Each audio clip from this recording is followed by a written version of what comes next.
ಇಲ್ಲೇನ್ ಕಾಣ್ಸಾಕತ್ತಾವ ನೋಡ್ರಿ, ಇವು ಕಲ್ಲಲ್ಲ, ಒಂದಾನೊಂದು ಕಾಲದೊಳಗ ಇವು ಕುರಿಗಳಾಗಿದ್ವು. ನಮಸ್ಕಾರ ರೀ ಕರ್ನಾಟಕದ ಮಂದಿಗೆ. ಬಂದದ್ ಸ್ವಲ್ಪ ತಡ ಆಯ್ತಾ ಅಂತ ಅಲ್ಲ. ಕುರಿ ಕಾಯುವ ಕುರುಬಗ ಹಾಲು ಕೇಳಿದಾಗ ಆ ಕುರುಬ ಹಾಲು ಕೊಡಲಾರದಕ್ಕ ತನ್ನ ದೈವ ಶಕ್ತಿಯಿಂದ ಈ ಹಳ್ಳವನ್ನ ಹಾಲಾಗಿ ಹರಿಸಿದ್ದಳು ಈ ಚಿಂಚಲಿ ಮಾಯಕ್ಕ. ಈ ಮಹಾಮಹಿಮೆ ಮಾಯಕ್ಕ ನೆಲೆಸಿರುವುದು ಬೆಳಗಾವಿ ಜಿಲ್ಲೆ ರಾಯಬಾಗ್ ತಾಲೂಕಿನ ಚಿಂಚಲಿ ಊರೊಳಗ. ಮಾಯವ್ವ, ಮಕ್ಕುಬೈ, ಮಹಾಕಾಳಿ ಎಂಬ ಹೆಸರುಗಳಿಂದ ಕರೆಯಲ್ಪಡುವ ಈ ಮಾಯಕ್ಕನ ಮೂಲ ಸ್ಥಳ ಮಹಾರಾಷ್ಟ್ರದ ಕೊಂಕಣ ಅಂತ ಹೇಳ್ತಾರ.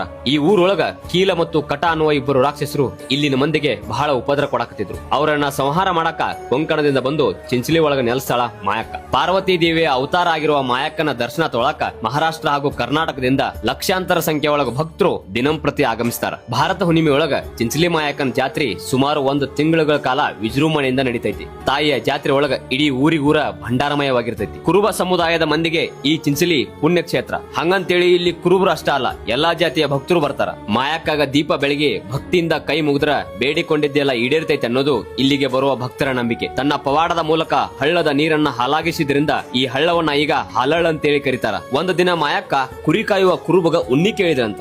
ಆಗ ಆ ಕುರುಬ ಉನ್ನಿ ಕೊಡಾಕ್ ನಿರಾಕರಿಸಿದ್ರಿಂದ ಅಲ್ಲಿರುವ ಕುರಿಗಳನ್ನ ಕಲ್ಲಾಗಿ ಪರಿವರ್ತಿಸಿದ್ರಂತ ಮಾಯಕ್ಕ. ತಮ್ಮ ತಪ್ಪಿಗೆ ಪ್ರಾಯಶ್ಚಿತವಾಗಿ ಈಗಲೂ ಕುರುಬರು ದೂರದ ಹಳ್ಳಿಗಳಿಂದ ಬಂದು ಚಿಂಚಲಿ ಮಾಯಕ್ಕಗ ಉನ್ನಿಯನ್ನ ಅರ್ಪಿಸುವ ಪ್ರತೀತಿ ಐತಿ. ಮುಂದೆ ಯಾವ ಜಾಗದ ವಿಡಿಯೋ ಮಾಡಬೇಕು ಕಮೆಂಟ್ ಒಳಗ ತಿಳಿಸೋದನ್ನ ಮರಿಬೇಡ್ರಿ. ಅನ್ನಾರ ಸ್ವಲ್ಪ ನೆಗಡಿ ಆಗೈತ್ರಿ, ಧ್ವನಿ ಏನಾರ ಅಪ್ಪಿ ತಪ್ಪಿ ಸರಿ